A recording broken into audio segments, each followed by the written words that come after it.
Todd Smallenberg, former Recon Marine, former president of the Reconnaissance Foundation, but more than anything wants to be remembered as a family man. Take a few seconds to listen to this.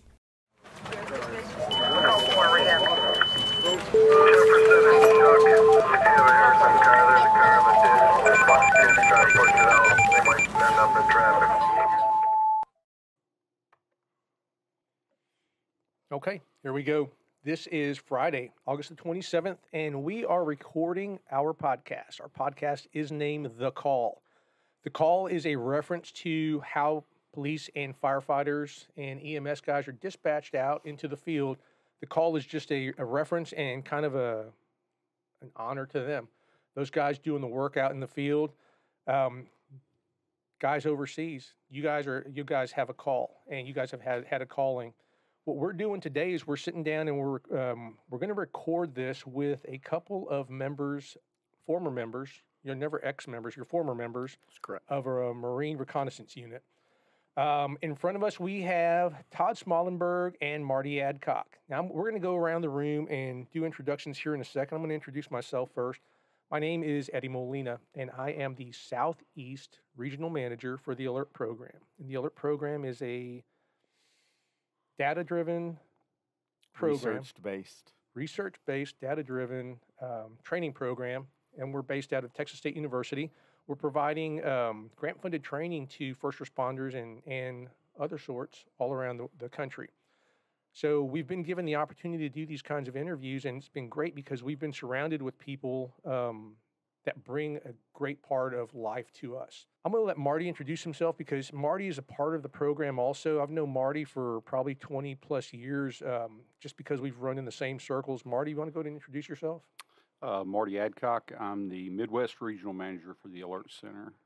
Prior to coming to Alert, I was a police officer in South Texas and retired from there. And prior to that, spent a little time in the United States Marine Corps, Uncle Sam's Misguided Children, and in the reconnaissance community. Very fortunate to be there and very fortunate to be among men that I consider legends, and one of them being Todd. Thanks, Marty. Yeah, that's definitely a great intro, and I know we're going to dig deeper here as we go. But Todd, you're one of the main draws while we're sitting here today. Can you give us a little bit about you? Sure. It's Todd Smallenberg. I'm a retired Force Recon Master Sergeant. 21 years active duty. That I got to be blessed to walk amongst giants, and Marty is way too lenient with the compliment. Since I retired in 2005, I've been working as a advisor on the Joint Expeditionary Team. So we're basically operational advisors that embed with units overseas, mostly during combat operations. So I got a phenomenal set of teammates that I work with. We're able to help our active duty members keep their life and limbs intact. And so that's what I've been doing for the past 38 years of my adult life. Wow, that's great. How old are you, Todd? I'm 56. 56. You don't look a day over 57. You're too kind. I try. Also, my partner sitting to my right, Casey Williams.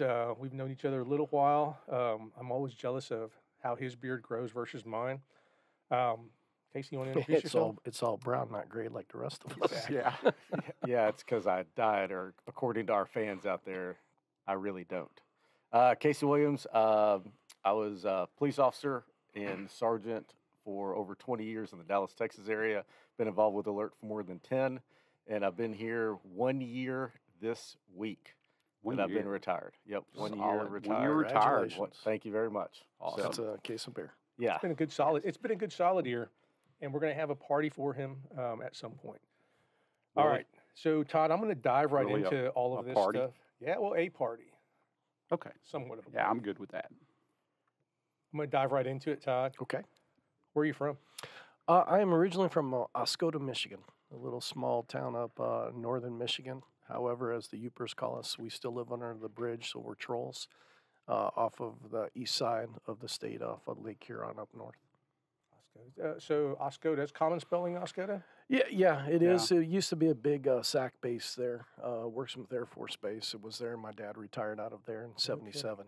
Yeah. Wow, that's cool. Is that what drove you into the service? Yeah, it really was. My father and my mom too. They both put a sense of country. Serve your country, give back, be something part of that's bigger than yourself. Is what I grew up with. My whole family. My brother is retired Army. Both my sisters married Air Force B-52 pilots. Wow. And then my daughter was a slow learner. She married a Marine after she graduated from Arizona State. Wasn't getting married, not having children, and now married with 3 kids, and we got 5 grandchildren. My son's a test pilot out at Yuma Proving Grounds. Not test pilot, he's a test officer out at Yuma Proving Grounds. I was a free fall instructor out there, and he stayed when we moved back to the East Coast and worked himself up. And so he's got two girls, and so a total of 5 grandchildren that are the apple of my wife's and I. Wow. Free fall instructor. I'm going to come back to the free fall instructor here in a little bit. Okay. Oh, yeah. So Oscoda, Michigan. What was your main pastime up there? When I was young, it was just playing sports and chasing skirts. What was your sport? I wrestled since 5th grade, and then I got into a knee injury, so I went to swimming.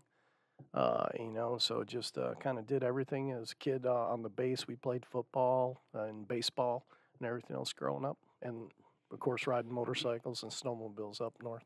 So I guess growing up, northern states, the wrestling is a real big thing. It was huge. And down here, it's not. And it's funny. So we've been on different trips to where we visited friends and family along the way, and we noticed when we go to the northern states, the pictures that you'll see in the houses here, they're little league pictures and they're soccer pictures, and up there you'll see wrestling pictures and hockey pictures. I think it's funny how things are different because of the climate. So wrestling has become a bigger thing down here now with the onset of hand-to-hand stuff and BJJ stuff and all that kind of deal. But wrestling has become a bigger deal down here in Texas. There's a huge pool of talent down here in Texas. So it's become a bigger thing. Would you have kept wrestling if you hadn't injured your knee? I wasn't that dedicated. Okay. I enjoyed it, but it just wasn't. It wasn't a passion like some of my friends who all went to state and just crushed it.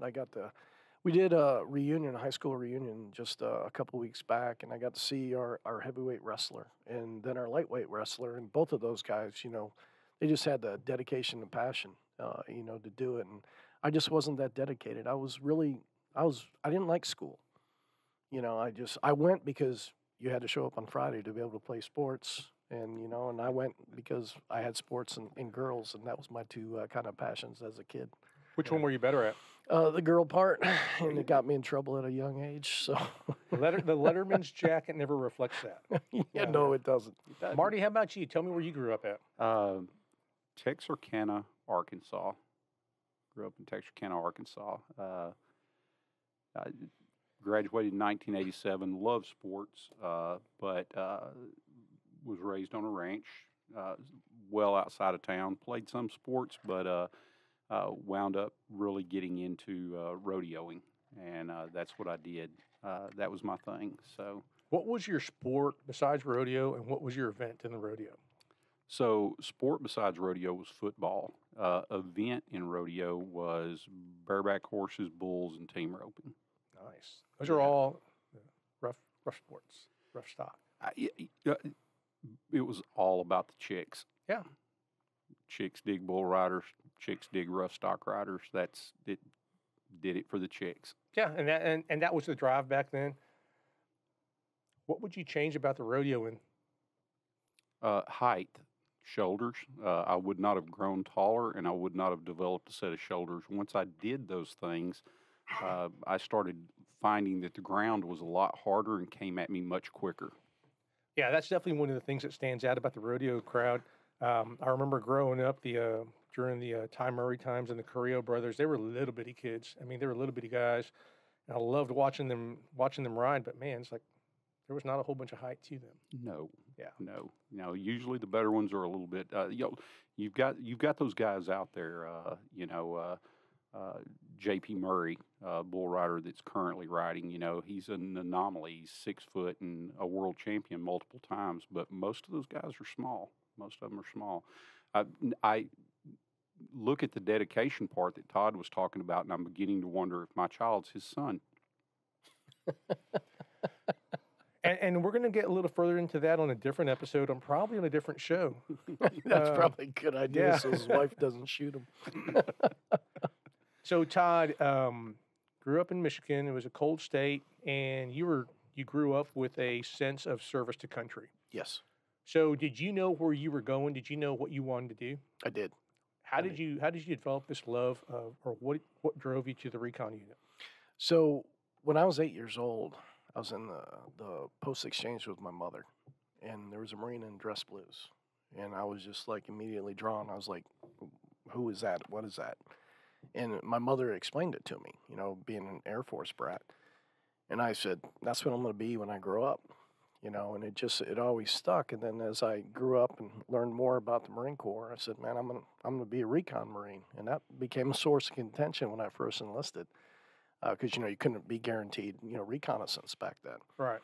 So I went infantry, and I had a really good GT score, and this master sergeant was arguing with me at the MEPS, you know, how I needed to change my my program from guaranteed UH infantry, you know, to something more that I'm going to get something out of. And I said, well, hey, you know, and so it became a source of contention, and finally just, all right, fine, here you go. And I went guaranteed infantry, and from when I graduated boot camp, went to infantry training school, and we got screened, and I got selected. And so I ended up going to 3rd Reconnaissance Battalion in Okinawa for my first duty station.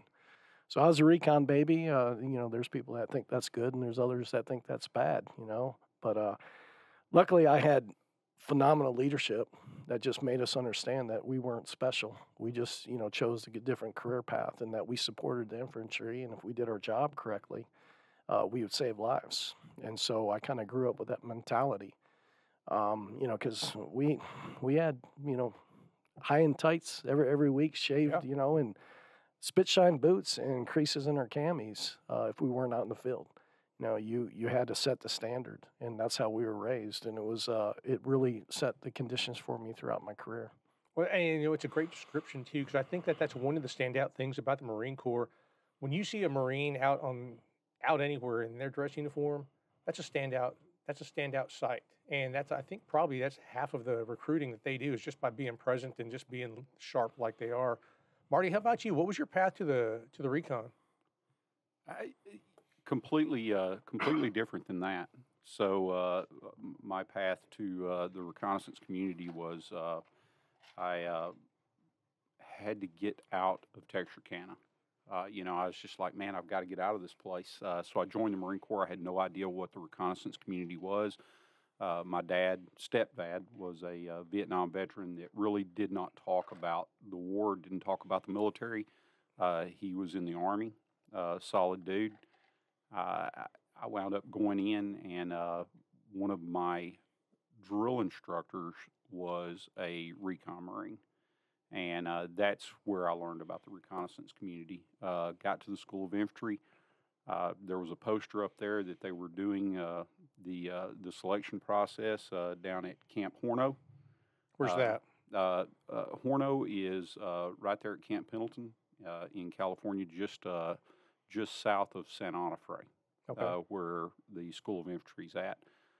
So got all my stuff together that the little form said that I needed to have together, and humped my butt down to Horno on a Saturday morning and started the indoctrination process. Then wound up in the interviews and was looking at this really, I mean, just old, crusty guy.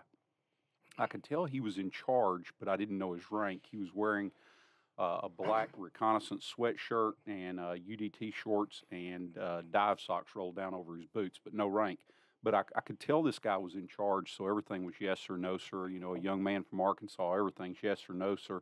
And I could tell that he was irritated by that. But I mean, I just don't know what your rank is, and come to find out that was the sergeant major of the battalion.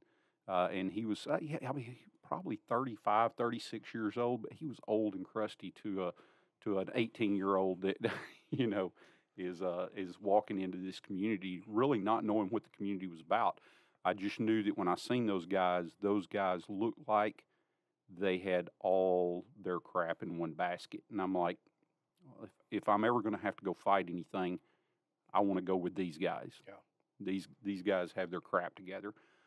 So my introduction to the community was showing up and meeting a bunch of NCOs that wound up hosing me down and taking me on a run in alphas with a rock and a rope.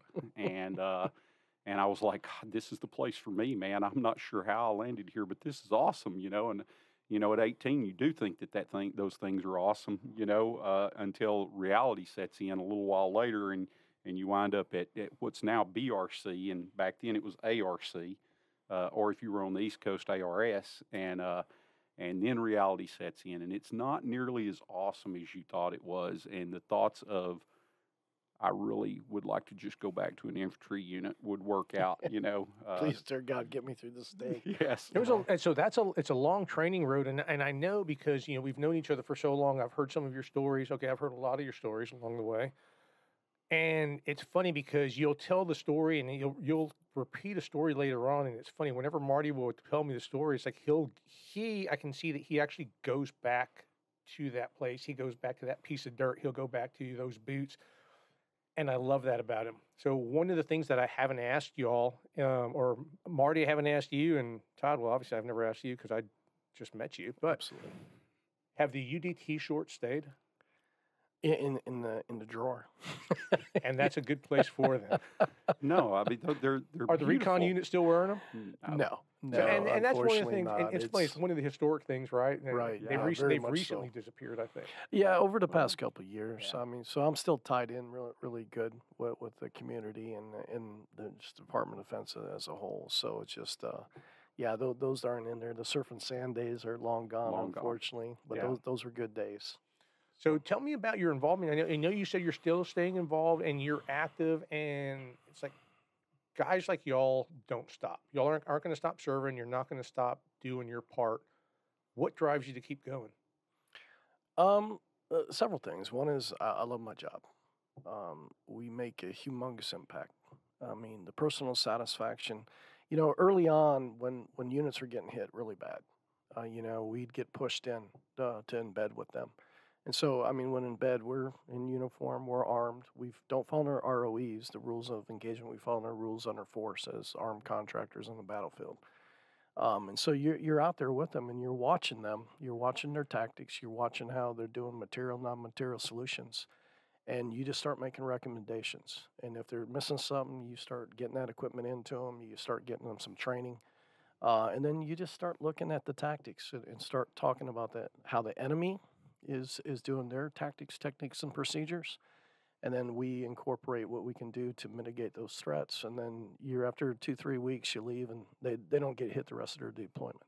So it was a humongous job satisfaction.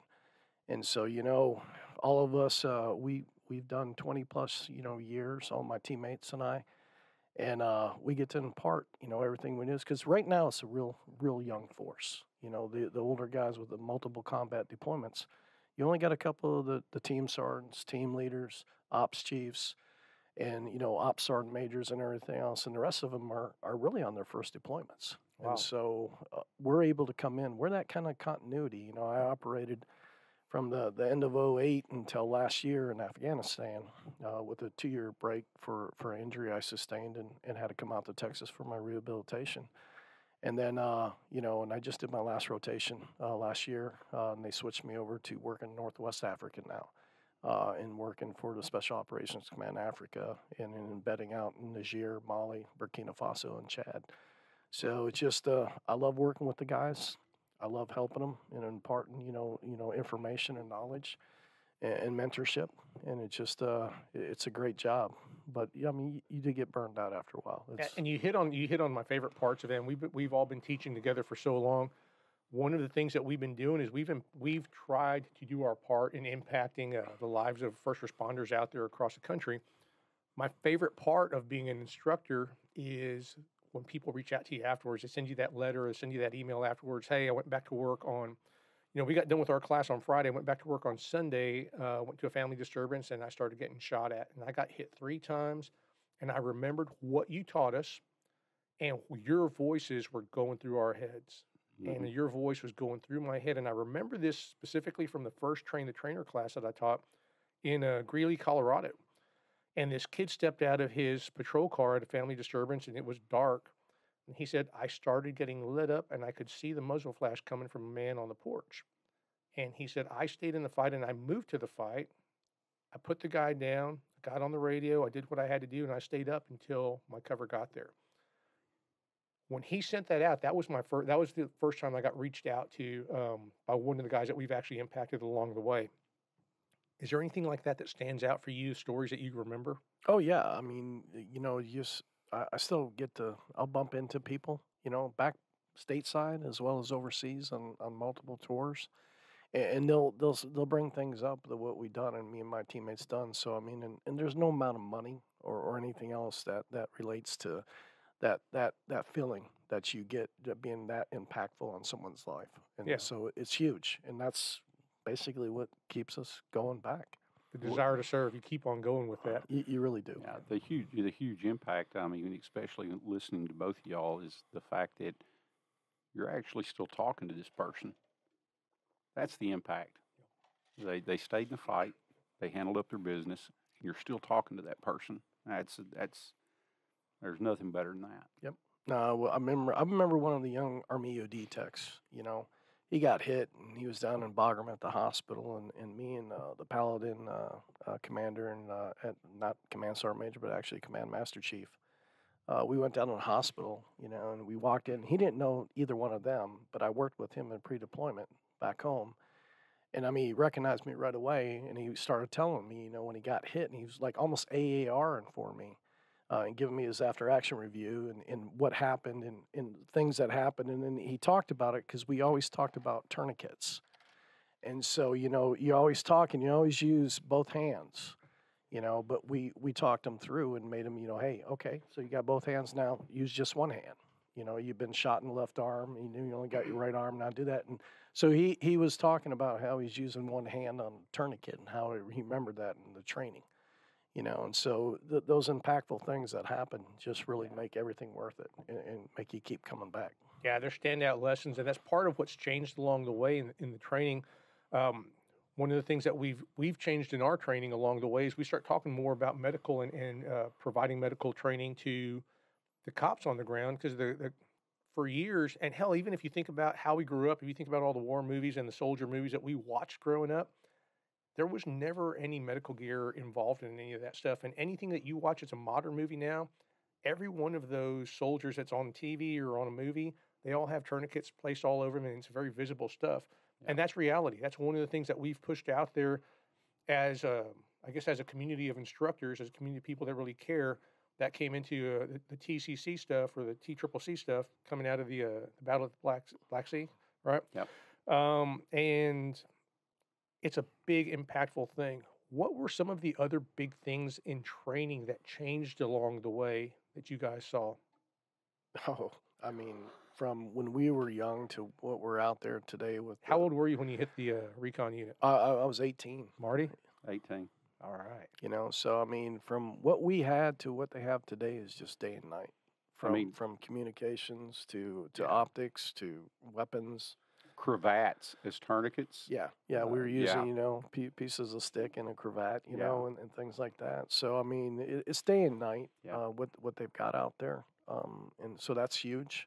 Of course, though, there's an over reliance on technology, sometimes, and some of the things we really should do a tactical reset. And we always hated to hear that, but it's true, because we really need to get back to the basics, because we just been going in and out, falling on operation orders and living off of con ops, and we really, as a DOD wide, need to reset ourselves and look at how we're doing that. That's interesting. Yeah. So Marty, I want to bring you into telling me a little bit about your part of the Recon. 18 years old when you hit Recon. Do you remember your first deployment? Yeah, first deployment was with Todd and the boys to Desert Storm. That was my first deployment. I got there, and we had just got out of, myself and quite a few of our guys on your team had just gotten out of what is now the basic reconnaissance course, and we'd probably spent 6-8 months doing workups and actual working with the team when that blew up, and we launched over there. My time, so when I spent 4 years in the Marine Corps, so I wound up injured and had 2 back surgeries, and was actually laying in the hospital as Todd and the boys launched off to go to Somalia. So yeah, I was laid up in the hospital with my 2nd back surgery when y'all left out and headed to Somalia, and I got out of the Marine Corps. Y'all were still over there, and y'all literally had just left. You, Taxiarchus, Justin Murray, a bunch of those guys, Fields Black, just go on names after names after names of guys that, you know, I still talk to from time to time. Darren Winnie and Rob Bergman, all those guys, Scott Day. And they had just literally pulled out, and the Rangers had come in when I got out of the Marine Corps. And, man, I believe actually when the battle went down, y'all were just offshore. Y'all were. They were, because remember, I PCS and I went to 2nd Force. That's right. You'd PCS, yeah. you and Agonis. Yep, and Yeah. Eggy and I went over there, a couple other guys. We all went over That's to 2nd right. Force, and then we ended up going in afterwards. That's right. Into Mogadishu. So after Task Force Ranger, Yeah. and the unit were over there doing their thing. And Yeah, so I'd gotten out, and at that point, went to work in construction for a little while before I wound up landing in police work, and kind of finding a new home. I tried to get back in the Marine Corps quite a few times. I think actually 11 times I got denied by MEBS. And the doctors, you're permanently disqualified. You can stay away now. Please quit bothering us. But yeah, so I wound up going into police work, finding a new home, wound up on a tactical team, and just south of Houston, and spent all my time over there till 17 and pushing over here.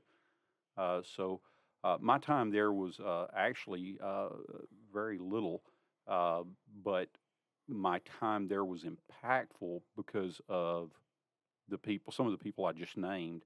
The Scott Days, and Scott is one of your best friends. just talked to him yesterday. Yeah, and Scott was my team leader at the time. Pete Telkins, who's passed. Rest his soul. Yeah, solid dude. One of the most intelligent, thoughtful people I've ever. The professor. Yeah, the very much professor. Yeah, and Mike Long, Dennis Gertis. There were legends there. Famous Amos had just left, Amos Diaz. Rest So his it's soul. funny that you use the words. You use the words team leader. You use leader and leadership, and legends. So I recently had a chance to interview some guys at the Honolulu Rescue Unit, and one of the things that we talked about was the legends of their unit and who set it up and the program that they set up ahead of them. He says, "Man, there were 2 guys that we were talking to, and they were saying, I remember as a kid, we were out rowing, we were doing canoe stuff and whatever, and said, man, I remember seeing these guys, and they looked different. It's like they set up a program that was legendary, and there's names that are out there, and there's names that they left, that they left this program behind, and they feel like it's a true honor. Like, I have to keep this program going, and I have to make it better. But by doing that, I had to make myself better." Who were those guys? Who were the legends of the Recon unit that set that thing up for you guys? Oh, geez. I mean, Charles Kershaw. yeah. Oh, Colonel Kershaw. I still talk to him. I talked to him last week and everything. He was a great battalion commander. Amos Diaz, and rest his soul. He developed the what was called the famous Amos workout that eventually turned into the long card that all the services adopted. The guy, he was an Adonis. And he could do a 2-hour calisthenic workout and kill everyone and sit there and laugh. He would do freaking Korean jumping jacks until we were really wreathing on the floor, literally wreathing on the floor, and he just kept going. So Amos was a real big impact for all of us. You know, he developed the team leader handbook for Reconnaissance and kind of spread to the East Coast and West Coast and got adopted and guys added to and subtracted as equipment and training changed. You know, there was just so many guys. Troy Mitchell. Another rest his soul. Yeah. He was the father of the 0321. He got General Jones to make the Reconnaissance MOS the primary MOS for the Marine Corps because it wasn't primary when we were young. You know, I was a master sergeant when I became an official, you know, 0321 Reconnaissance Marine, you know, in the later part of my career. And that was Troy, you know, and Troy was very, very instrumental in helping set up MARSOC. You know, he went into the Commandant's Discretionary Fund and he got all the billets throughout the Marine Corps and built Detachment 1, which was the test bed for Marine Special Operations. So Troy did great things his whole career. D-8 patrol, the only team to make it up to the second obstacle belt in Desert Storm, and so many other things Troy did, and his wife Kelly. And his boys, you know, that he leaves behind. He just was an instrumental guy in our community. So you talked about MARSOC a little bit. So when you guys went into the Recon unit, more or less, how many units were there, and how big was the community? We were under 1,000. Yeah. The reconnaissance community was always under 1,000. You had the 3 active duty recon battalions, and at the time there was the 2 force reconnaissance companies, and First Force just stood back up. Yeah. And so, I mean, that's what we had. Then we had our reserves, but that's what you had for the longest time since, you know, Vietnam and everything else. And, you know, we had guys in MAC-VSOG in Vietnam. We were in Vietnam in the 50s. Our advisors, the same as South America, you know, force reconnaissance, amphib reconnaissance during World War II. So, I mean, our community goes back a very, very long way. Yeah. Tell me a little bit about the move to what you all have now at MARSOC. How did that conversion take place? So again, we set up Detachment 1, and they deployed in 2004 as a test concept to Iraq, and the guys did a phenomenal job. They killed it and they crushed it out of the park. And so what we had to do, 2006, once that was all set in stone, we stood down 1st and 2nd Force reconnaissance companies. 6 platoons on each coast. 5 platoons each went to 1st Marine Special Operations Battalion and 2nd Marine Special Operations Battalion, and then a bunch of the guys went to the headquarters at Camp Lejeune at Stone Bay. And they developed and stood up the operator training course. They developed all the other training courses there at MARSOC now, which now eventually went into 1st Marine Raider Battalion, 2nd Marine Raider Battalion, and 3rd Marine Raider Battalion. And so, you know, 3rd developed from the MSOAG and the FMTU, which is the Foreign Mobile Training Unit in the Marine Special Operations Advisory Group, and then they eventually morphed to 3rd Marine Raider Battalion. So it was the 0321 that stood up all of those, and unfortunately, a lot of Marine Corps officers don't want to remember that historical part. But that's who stood up Marine Special Operations. So how big is the community now? So, reconnaissance is still sitting at about 1,000. In 2000, after we stood down, 2008, all the MEFs went back to the Marine Corps, so we need our force companies back. So we had to grow back the force companies. And instead of falling under like the previous command relationships, it's now falls under the battalion. Which makes it easier because they know how to control it and do everything. But he still is an operational commander to the Marine Expeditionary Force, to the MEF. Yeah. Because the battalions fall in support of the divisions. All right. So on deployments, y'all go out into the field. Do you come back to a base on every night, or tell me about y'all's action. Y'all out for several days at a time? Or are y'all going out and doing one-day hits? So training-wise or combat-wise? Combat-wise. Okay, so combat-wise, you know, it was both. There was some portions of the war where we went out from a static base, and we'd operate at night and come back. And then there was other times we'd go out for, 70 to 96 hours and then come back. And then, we went to the village stability operations in Afghanistan. So you're living amongst the village, and so you're out there alone and unafraid. Well, it depends on where they put you.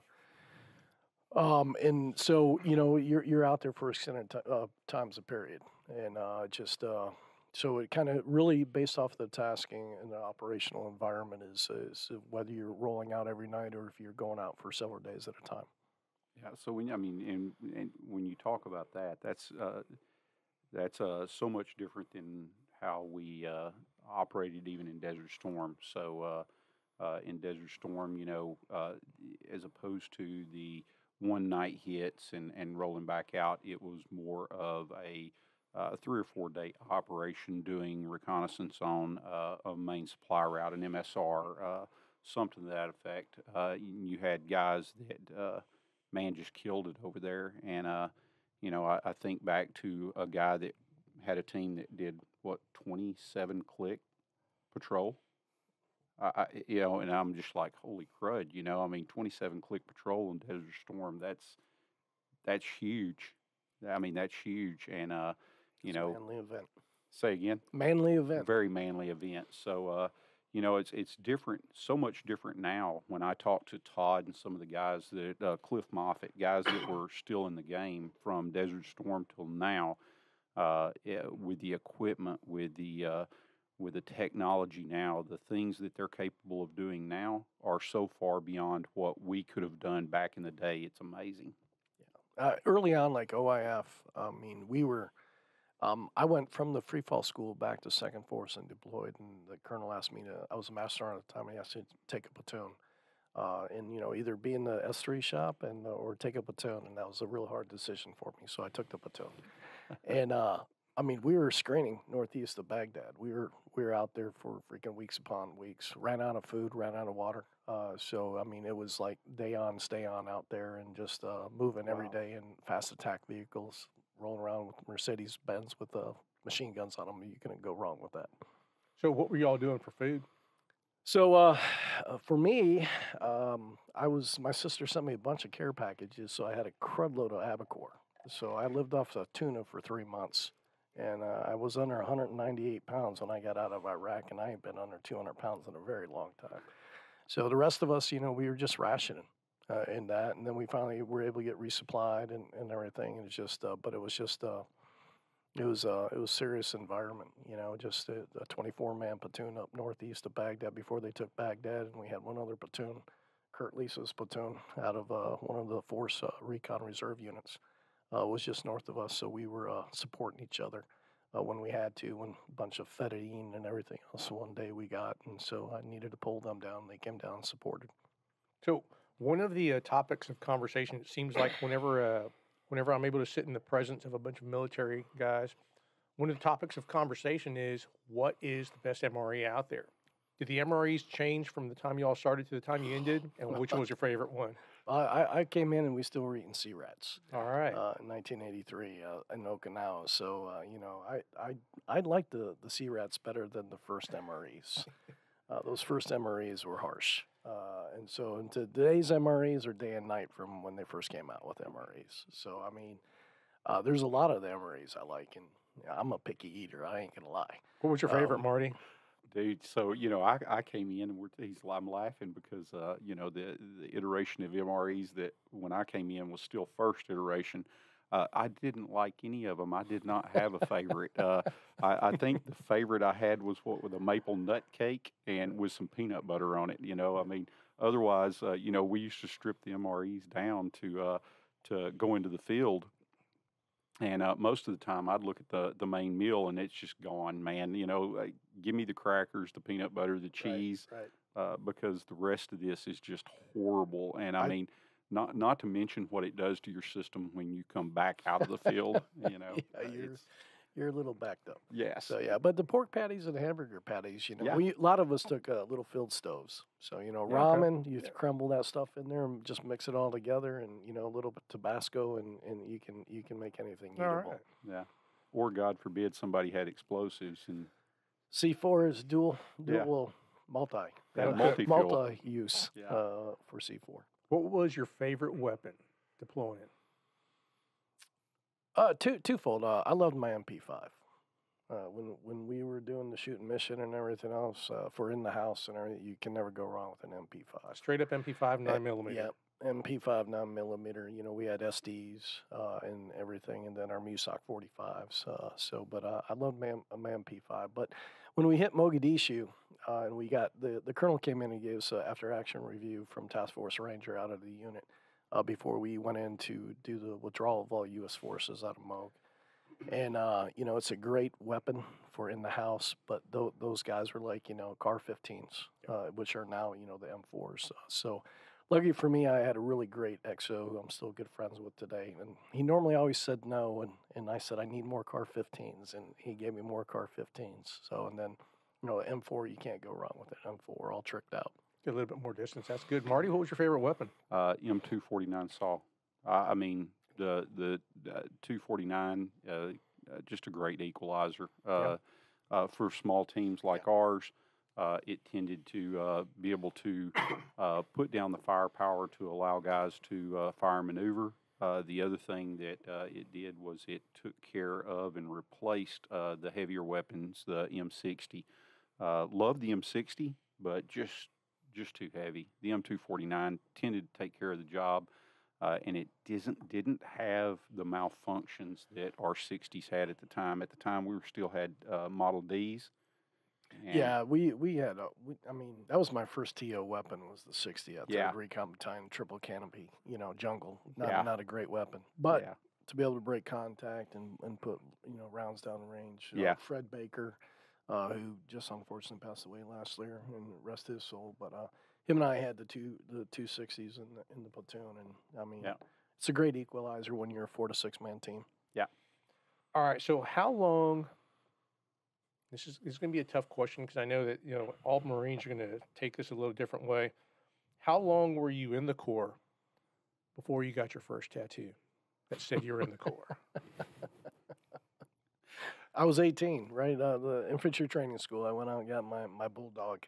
With the USMC and the knife in his jaws, So my first one was actually in the Philippines with Dennis Gertis, and I got Dom David, I'm sure Orly meat tag, meat tag? Right here over here on my left side. Yeah. That was I called home, talked to my mother. I had plenty of red horses, San Miguel's on board at the time, and she goes, "What are you doing?" I said, "She's got a tattoo." That did not make her real happy. What did you get? Told her what I got. It's my dog tags right here on my side, and she goes, "Well, why?" And I was, "Well, if they blow my head off, they'll send the right ass home." So I didn't talk to her for 3 months. You're not supposed to tell mom that. Yeah. Well, that San Miguel, it does loosen the tongue. Yes, it does. That's It's an agent of truth. Truth, yes. Yeah. Truth serum. I got you. Yeah. I got you.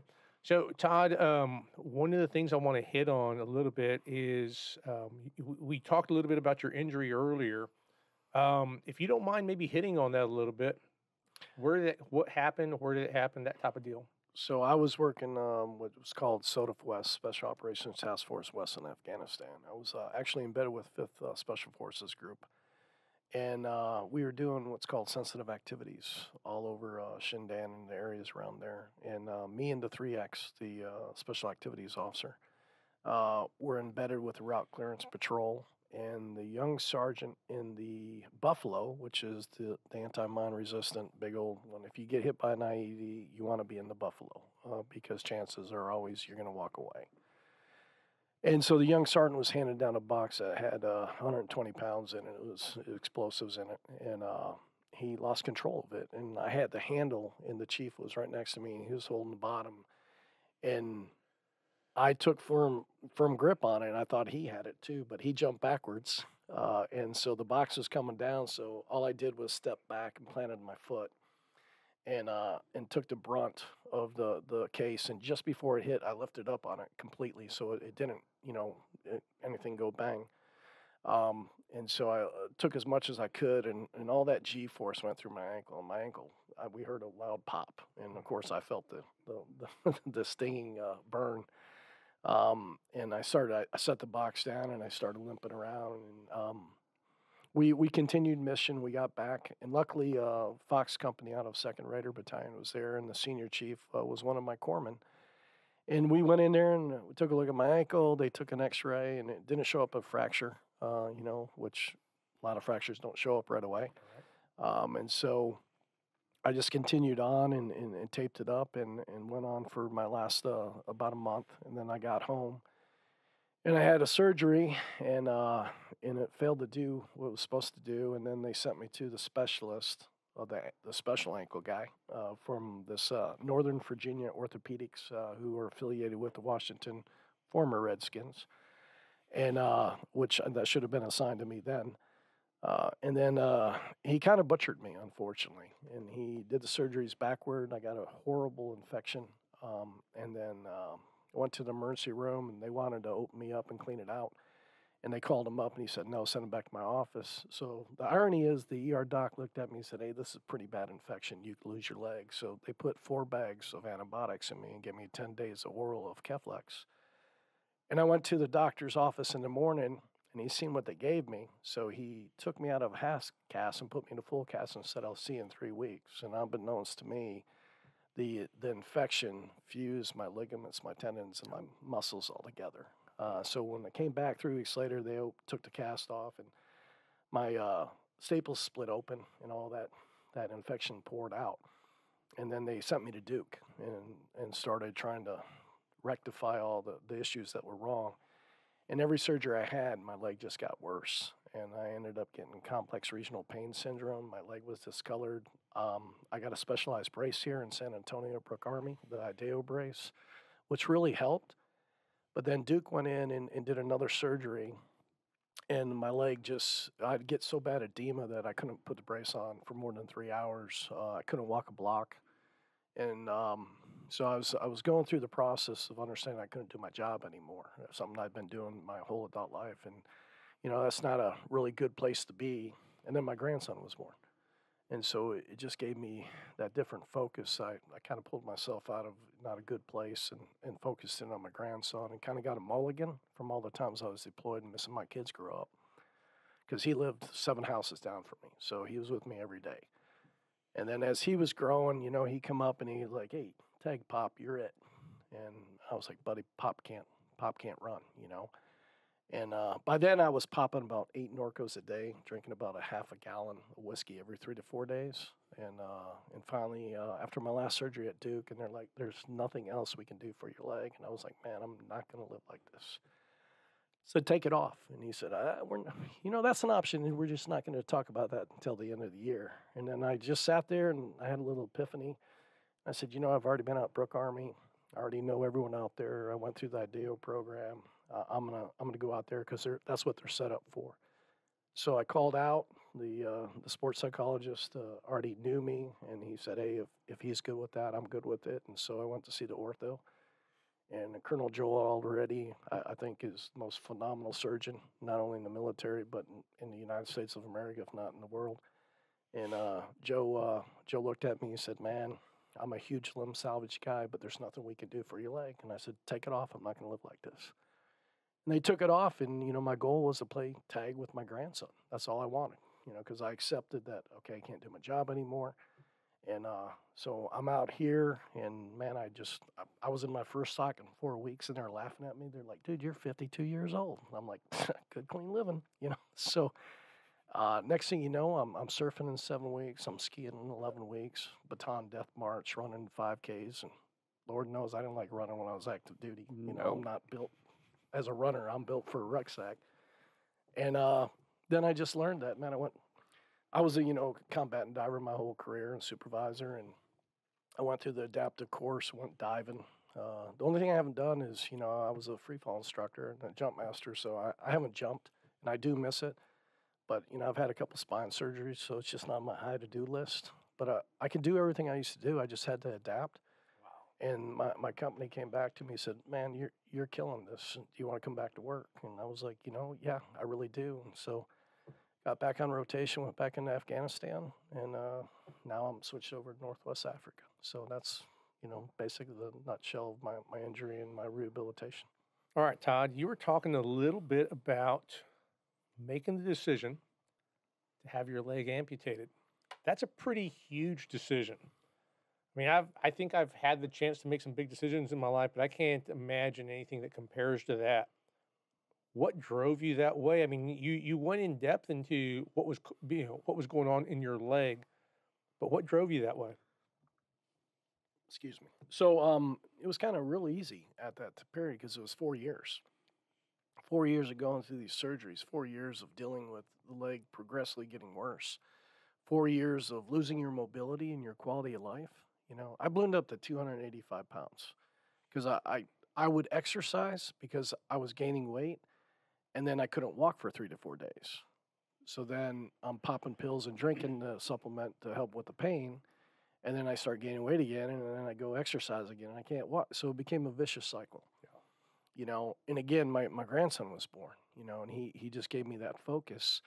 And I wanted to be, you know, I used to joke with my daughter. We set up a little classroom upstairs, and I was teaching him probably way too much for a 2.5-year-old. And my daughter always would blast me for some of his vocabulary because she was like, "You don't even know what that means." And he put it in a sentence. She's like, "Okay, Dad, we're getting, you know, he's only 4, he's only 5, you know." And so, but you know, I couldn't accept my life like it was. I couldn't accept popping pills and drinking alcohol.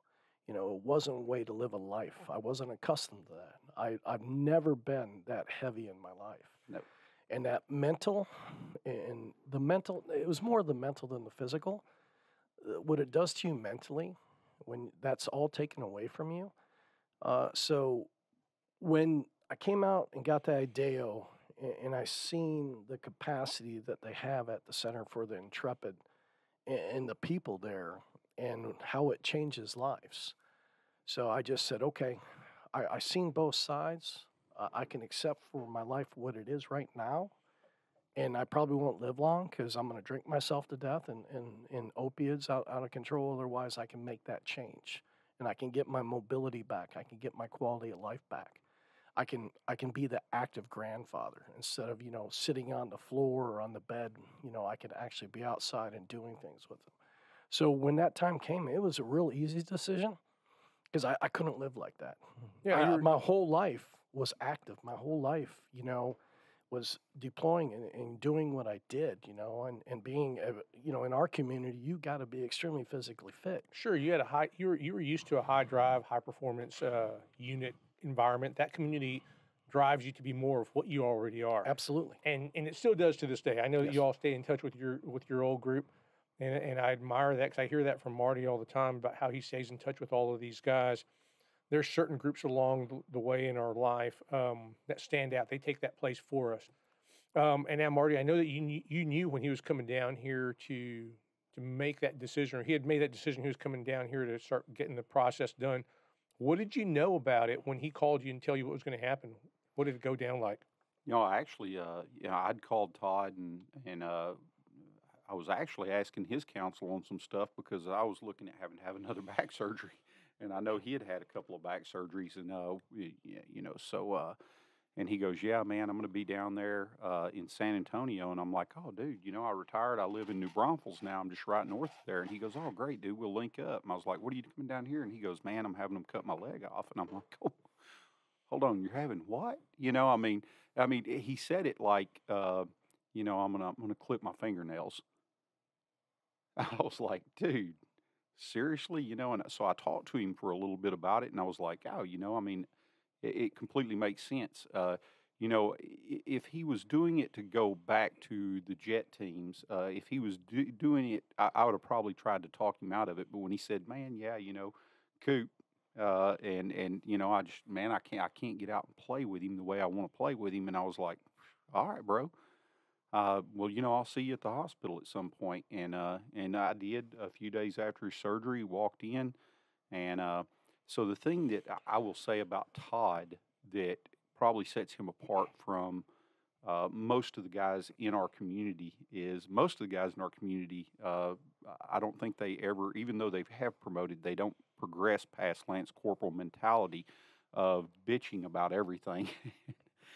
Todd's always been a very upbeat, very positive guy. Get down to the hospital, sit there talking to him, and he's already talking about, yeah, we're going to do this. We're getting these measurements in a few days. We're, I'm getting fitted with my neoprene sock so that I can fit my prosthetic in it and all that good stuff. And I was just like, dang, man, this guy's just killing it. And then, man, you were down here for a total of 13 months. 13 months. Yeah. And, him and Lynn come up to the house at one point. We talked a little bit, and I was just, and he was in a wheelchair. And I'm like, where's your leg? And he was like, they won't let me take it home yet. And I'm like, what's your leg? Yeah, but they won't let me take it home yet.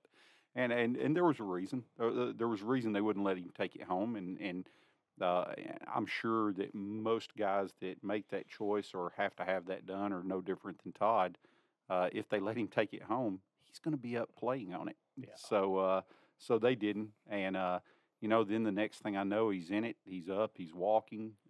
And then I was like, hey, dude, you want to do dinner this weekend? Oh, dude, I'm heading to California. I'm going surfing.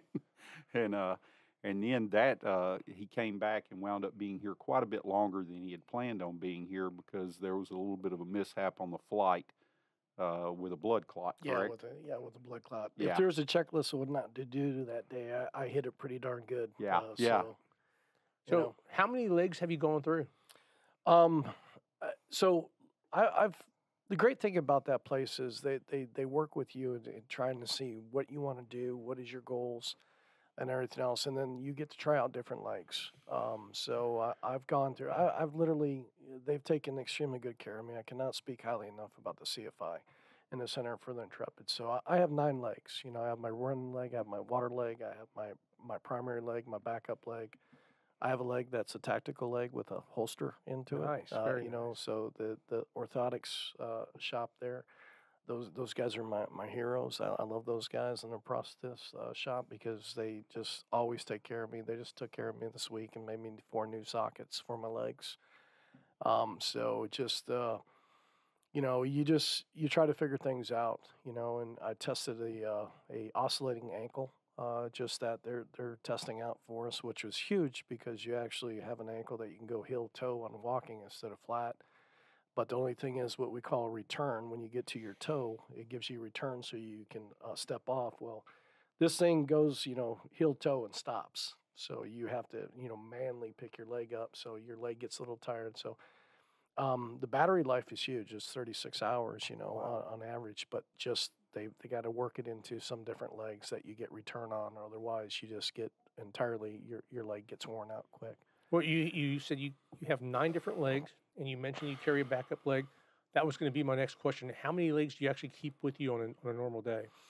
Well, so normally just my primary leg, but when I go overseas, I always have my backup leg when I'm on rotation and embedded with units in case anything happens to my primary. I have my backup automatically. What's that like at a TSA checkpoint? So you always you just gotta identify yourself, man. Yeah. You're like, hey, I'm an amputee, and they're like, oh, okay, go over here, and so then you just go through the process.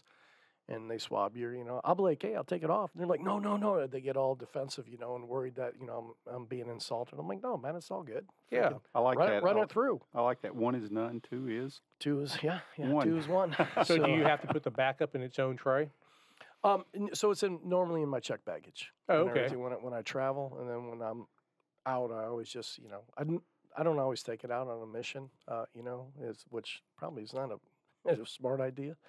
But going out on missions is just, we're not as like we were hectic, in the early years. So. Right. Yeah, and it's kind of cool the things that have changed along the way. There's been I retired from the San Antonio Police Department, and we've had a couple of officers that have lost limbs along the way that came back on full duty, and just like you said, very determined, very service oriented. And that was the whole reason for their being there, is they wanted to serve, and they made all the steps to make sure they could come back and serve. And you can hear, you can read, you can listen, you can talk to people, story after story. It's like, if you really want to do it, there's a way to get things done. We have a good friend that has gone through that procedure, and same thing in Pasadena, Texas. He went back to full duty, and he's impacting lives day after day. But it takes a drive. So the drive, the discipline to keep doing it, it's very important in life. Absolutely. And we all know that. but that's not all there is, because we all suffer. I mean, you run out of drive sometimes. What was it like? I mean, when you started going through these steps, when you went through the first injury, and then you went through the steps of actually having your leg removed, and now you're going back out and you're getting deployed again. What was it like for you on the mental side of things? Because right now the big talk is about resiliency and how mental health is impacted in all of the steps that we've done along the way, the decisions that we've made along the way. What was mental health awareness like for you guys when you all hit the Corps versus what it's like now?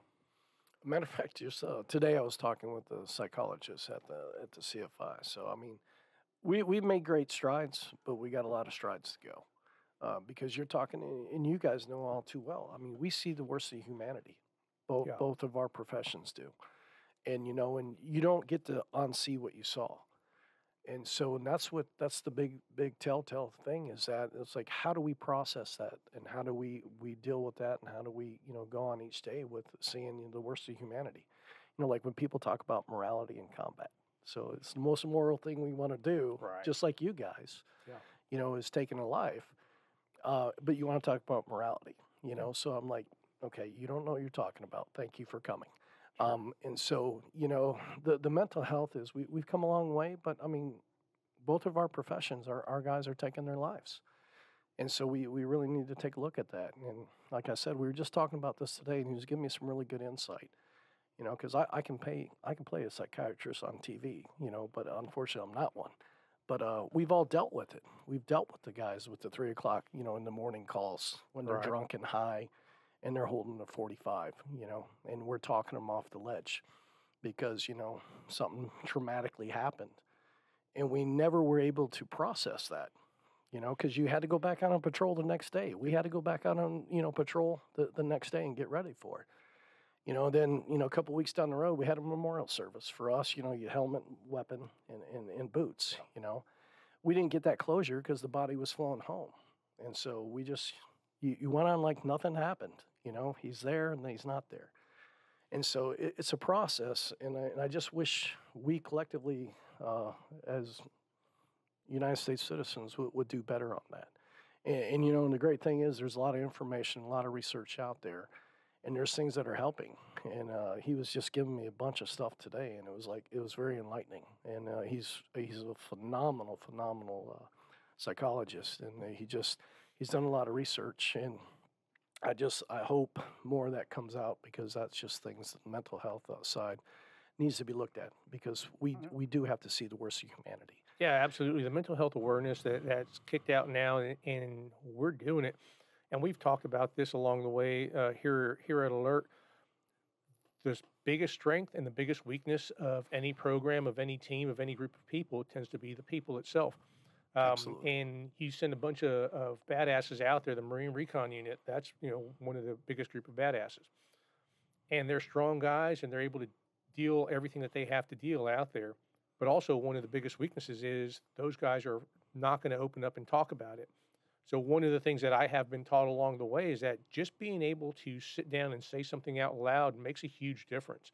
Having somebody just to say that out to, it's impacted me along the way. I've told people the story of hanging out with my dad the day before he passed away. I didn't know it was coming, and for whatever reason, the day that I sat with him in the hospital, he was getting treated for some complications with diabetes. I felt, looking back on the time that I spent with him, looking back on the conversations that I had with him in that hospital room, I felt like he knew it was coming. And the way he talked about it, the way he acted, the way he reached out. Man, I had that experience with him, and my aunt was there with me, but I never told anybody about it. And once I started talking about it, I feel like I recognized those things, but I just held that in for a long time. And it's almost like a guilty feeling, because you have those experiences with people, and that was the one day that he reached out. We had become handshake people. As the Hispanic culture grows up, the men become handshake people versus a hug. And for whatever reason, that day when I walked into the hospital room, he reached out to hug me, and it took me by surprise. And it's like, well, what the shit just happened? So I reached out my hand to shake.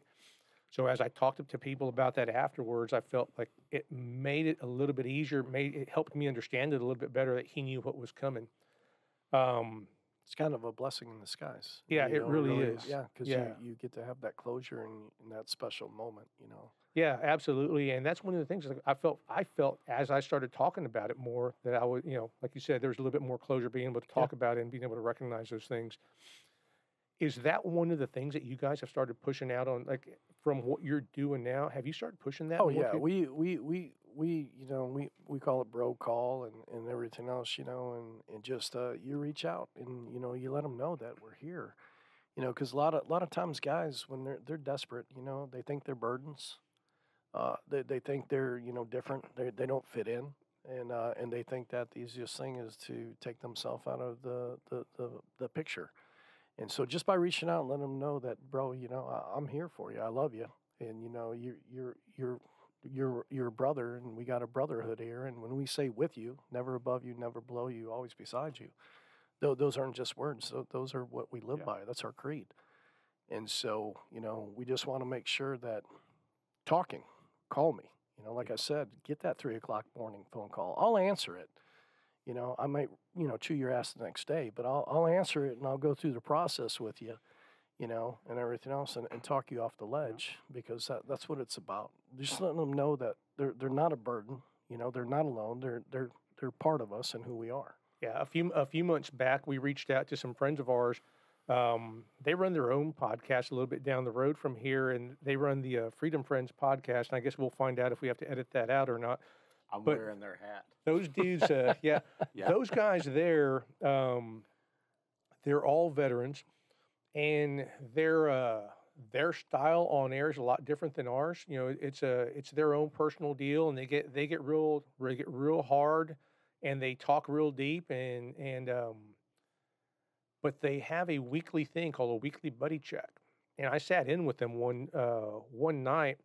And it's just a live feed, and there's people watching every week, and they're talking. All they're doing is just airing things out, just talking online, or they'll call in, and the guys will answer calls. And while we're talking on air, one guy called in, and he was having problems. He was the 3:00 call, and this was probably around 9:30, 10 o'clock when I was there. I ended up on the phone with him for a couple of hours. I didn't even know the guy, but just because of that connection, that he felt like he had somebody to talk to.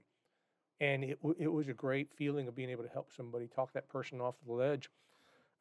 Those things are irreplaceable experiences that we go through along the way. Yeah. A lot like what we talked about, like being able to impact somebody along the way with training and being able to help them throughout their time.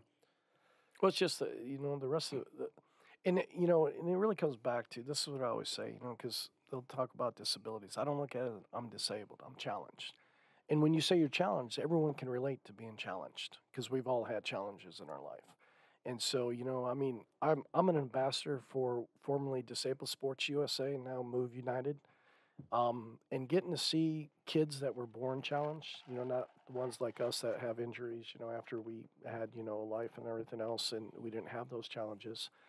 And then being part of that and seeing people discover that through sports, and that's a big thing at the Center for the Intrepid, is they come in and they introduce us to sports, and it shows you that you can get back to normal, as close as normal as you can, or adapt to it, still do sports and still be active and still have an active lifestyle. And so getting involved in that, and because, someone's always worse off than we are, and so that's where, I wear my bracelet every day. It's 12 of my buddies' names on it. And I just look at it as, how do I make an impact? How do I respect them? And the way I respect them is try to be a good man every day. And I fall short all the time. But if we live our life and we try to be good men every day, and get out there and make sure that we're paying it forward and we're doing the roll call and reaching out and talking to people and impacting lives, then we're honoring them for the gift that they gave us. Just like our Leos who go out there and make that sacrifice, that's how we honor them, is by trying to be good men, still making an impact and going out there and doing things that's positive for our communities and our country. Yeah. I laugh, we were sitting here talking about this. I've made, it wasn't phone calls where I felt that, I was going to harm myself in any way, but I've made those phone calls where I've called Todd once or twice to talk to him about distresses that I was under at the time. right after Carl died, I wound up calling another buddy.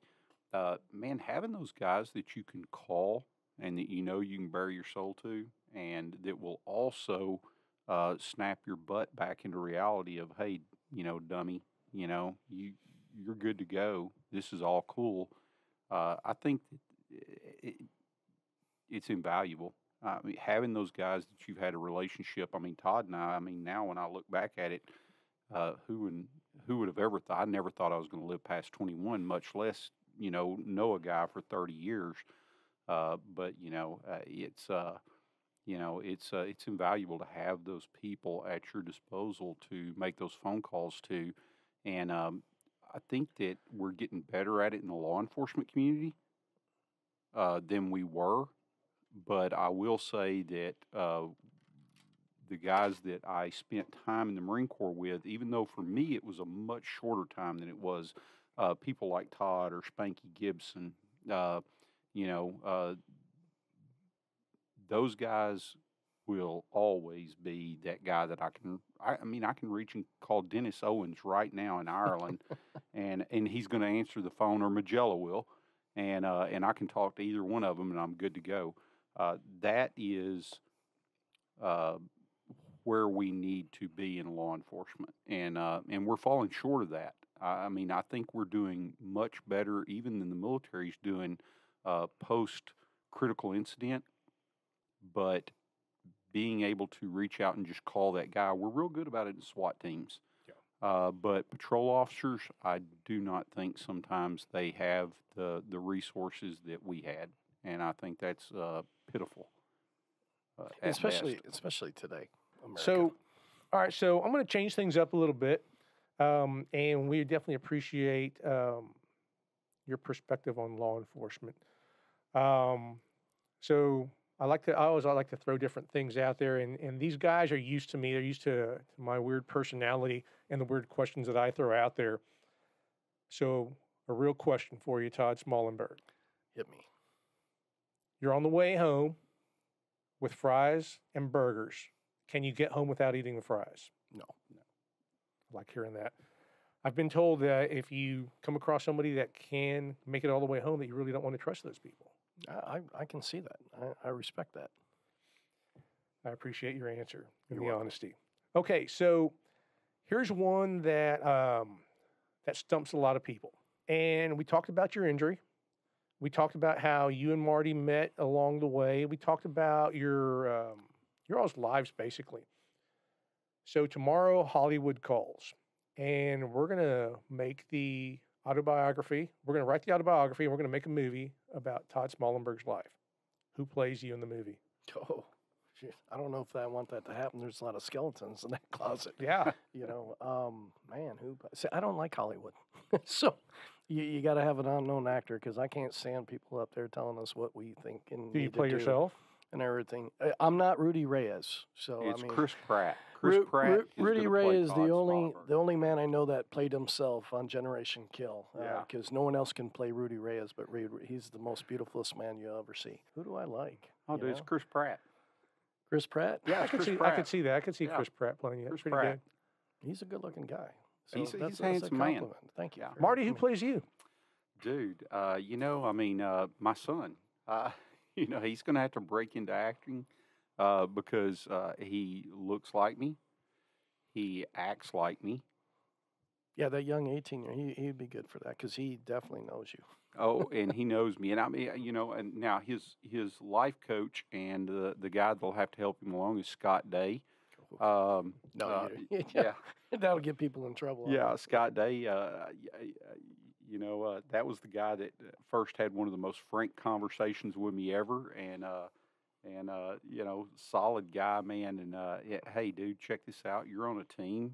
It's not this individual play. I know that's what you're used to, but you're on a team, so you need to work as a part of it. So Scott will have to work with him, and maybe I need to call Scott and get him to have a conversation with the young man right now. But yeah, my son. Oh man, that's a scary thing to do to your son, Scott.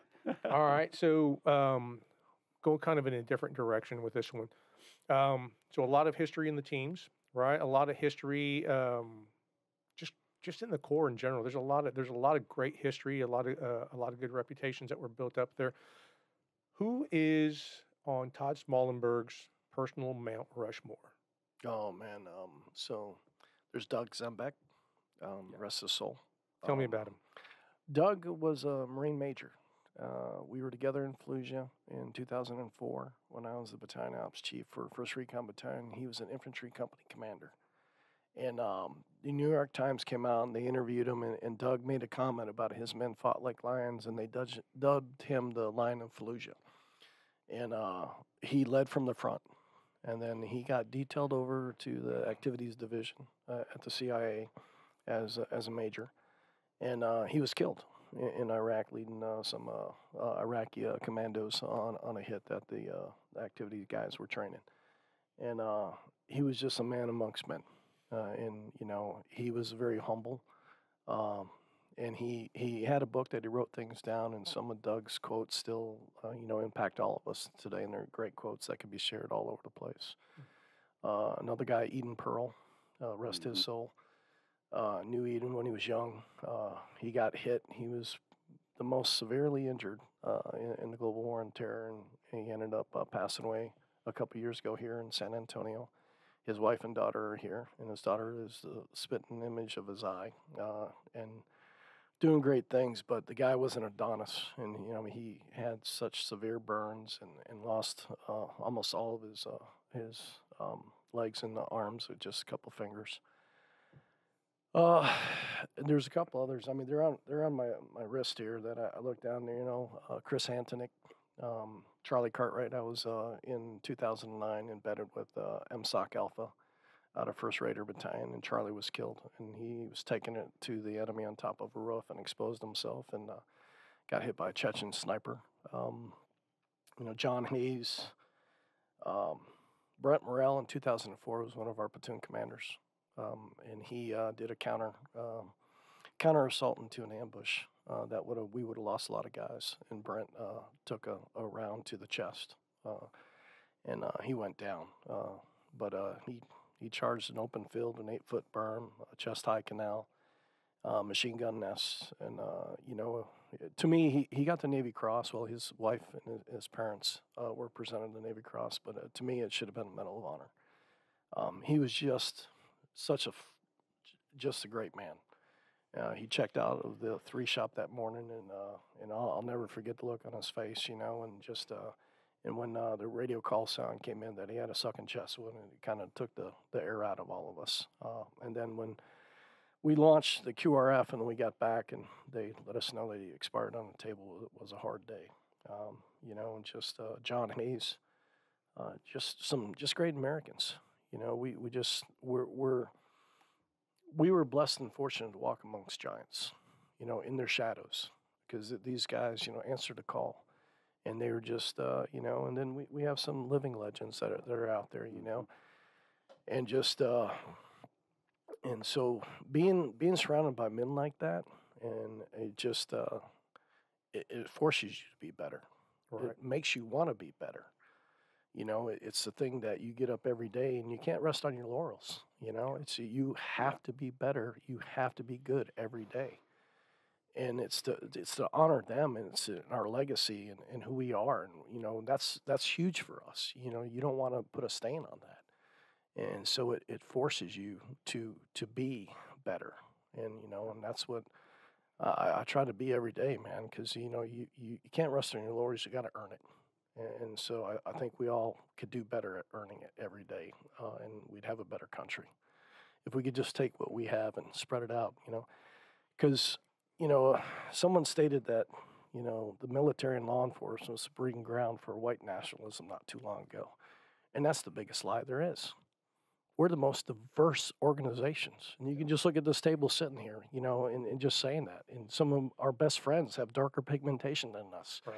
And to say such a freaking outlandish lie, and then look at the television and not even bat an eye when you say it.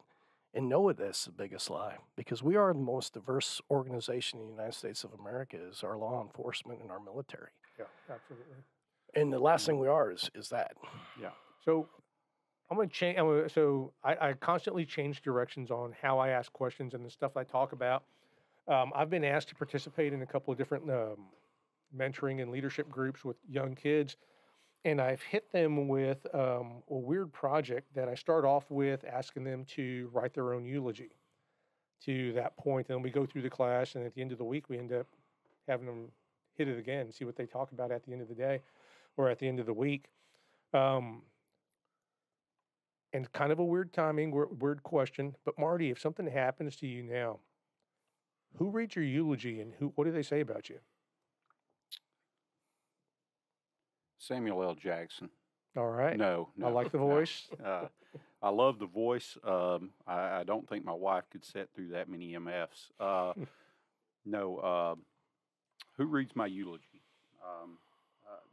It's going to be probably Cliff Watena, Right. Boat Raid 11 Marine that I spent 20-something years with at the police department that probably knows me better than my wife knows me on hits that we've done and this, that, and the other, or Jeff Williams. Those would probably be another Marine platoon sergeant, grunt platoon sergeant that I didn't serve with, but And both high-level leaders in the police community both now. high-level leaders in the police community now. Yeah, absolutely. That would be one of those two. And what would they say about me? What would they say about me? What I'd hope they would say is that I was a good dad, first and foremost. That I was a good husband, and that I was a mediocre cop and Marine. I just got by, and that would be fine. But that I was a good friend. If somebody called me, I was there for them. As long as they said those things, and as long as I embodied and lived those things, man, I'm good to go. I'm good to go. So I like that. I think it was the artist, not Prince, but Pablo Picasso, I think is I guess credited with saying that something that's like, if you really have done well, that people will copy what you have done. And that's something that you should expect, right? So what I'm going to do is I'm going to steal something from a podcast that I heard here recently. So Andy Stump, if you listen to our podcast, I'm stealing this from your podcast. Stolen. It's stolen. You can mark that on the time check. I think acquired is a Got nicer it. word. Yeah. So yeah, we procured It's not really that. stolen. It's really, and Borrowed. I don't borrowed. think We'll give it back, Andy. I don't think there was any copyright to this, but he asked the question, and he was on the podcast with his father. He asked the question, what is one thing that he would say that every man or woman needs to go back and learn how to do? What's one skill would you say that every man needs to learn and be really good at? So he asked this to his father, and I was totally surprised. And the question's coming to you, Todd, but he took me by surprise. So as he was asking this question, I was trying to think through what I thought was important in life. And his dad answered with, you should know how to say, I'm sorry. Hmm. And I was floored. I was like, you know what? That is probably one of the best answers I could have ever thought of. And it means so much to be able to do that. So coming to you with that, what's one thing that you would tell every guy out there? What's one thing that they really need to get good at? I mean, being able to say sorry is huge. I mean, because I think my wife would probably agree with that 100%. I just think be humble, because if you can be humble, I think you can then say you're sorry. You can be empathetic. You can put yourself in other people's shoes and just be humble. If we can be humble, I think it can resolve a lot of issues. That's a great one. Yeah, that's a great one. I think that's one of the things that embodied one of our mentors on our TAC team. I remember going to SWAT school, and his deal, Rocky Riojas' deal was he would tell us, he says, the only thing that's different between the team guys and the patrol guys is that we get to train more, and that's the only thing. Right. And he meant it, and it was the humility. It was being humble in his life was what drove him, and that's what I learned from him all the time. How about you, Marty? So, y'all have already said, learn to say I'm sorry. You've already said, be humble. The other thing I would say, and I think that I see a lot of that in the people sitting around, is be bold. The people that are sitting around this table, be bold. And when I say that, be bold enough to tell somebody the truth, how you feel. Be bold enough to say your truth. We literally just seen one of the boldest things ever with a lieutenant colonel from the Advanced Infantry School today. Be bold. Get out of your comfort zone. Yeah, absolutely. Get out of your comfort zone, man. Be willing. Yeah, I think that's one of those things that in any worthwhile community, they push that out there. So learn to be comfortable, getting uncomfortable, that type of deal. Oh my God, yeah. I love that lesson in life. Yeah. All right, so as we say, embrace the suck. Embrace the suck. Yeah, absolutely, because it's gonna suck. Because it's gonna suck. Yeah. All right, so I'm gonna turn the corner again. What's your walk-up song? My what one? What's your walk-up song? If tomorrow you become a major league baseball player, or they start doing walk-up songs for what you're doing, what's your walk-up song? Man, I'm trying to think. I got a lot of my favorite songs, but they're like my workout songs. So, you know, they get me pumped up. But my walk-up song. Damn. Put me on the spot on this one. Oh, dude, yeah, this is solid, man. Yeah, that's a damn good question. Marty, how about you? You jump in there with that one? You know, Please I mean, help me thank out. God Lifeline. you asked Todd Lifeline. first, so it gave me an opportunity to think. Right, dude, I don't even like the singer, Tim McGraw, Humble and Kind. Yeah, great song. I don't even like the guy, but the song, Humble and Kind, man. I think, you know, and I say that with two nephews that actually have walk-up songs, you know, that play in the NCAA, and Humble and Kind. Yeah, absolutely, dude. That's the ticket. That is good. I don't like his politics, but he's a great musician. So I'll Yeah. throw that, yeah. All right, And so his I'll tell you wife's what. Sometimes the walk-up song may be a hard one, but how about this? What songs or what music takes you back to the Recon unit when you were first starting? Oh, geez. So I had this one guy, Zabilski, in my platoon at Second Force. And Z was in condition red 24/7. I mean, he was former Ranger, got out, came into the Corps, and we're at Second Force together. 6'5", 250 pounds of pure muscle, and a jackrabbit. And if you were in a bad situation, you wanted him. So he was with me in Moog. Every time we get ready to go do a hit, he'd have Gore on. And I don't care who you are and everything else. You start playing Gore, your heart rate goes up, your blood pressure starts going, and you're ready to start, you know, freaking letting the bodies hit the floor.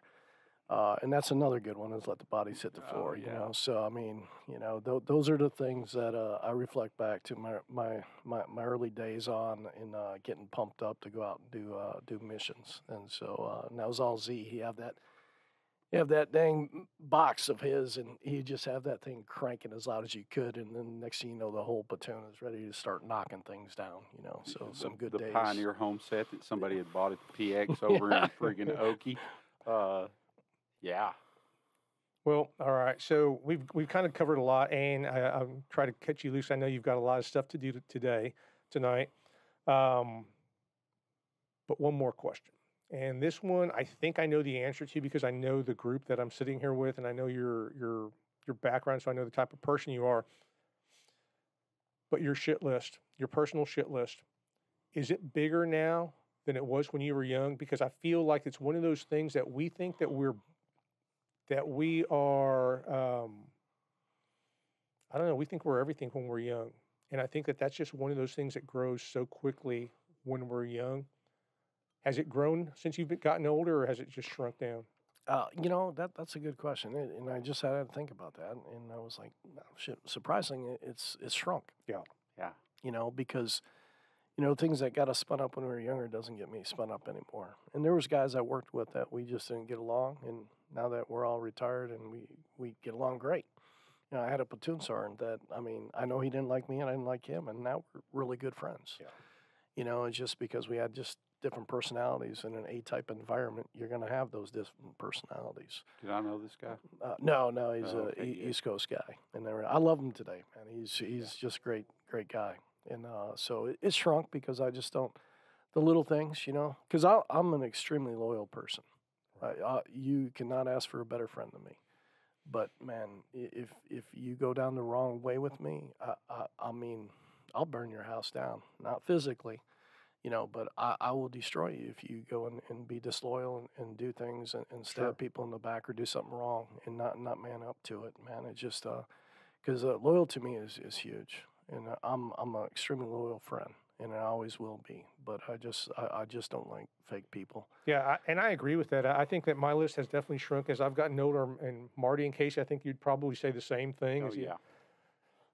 So we talked a little bit about that and learning to, I guess, it's something that we get better at as we get older. And one of the things that we should be able to teach the younger kids as we go along. But learning to say I'm sorry is a big thing. Oh, man. But also learning to forgive, that's a huge thing for us as we get older.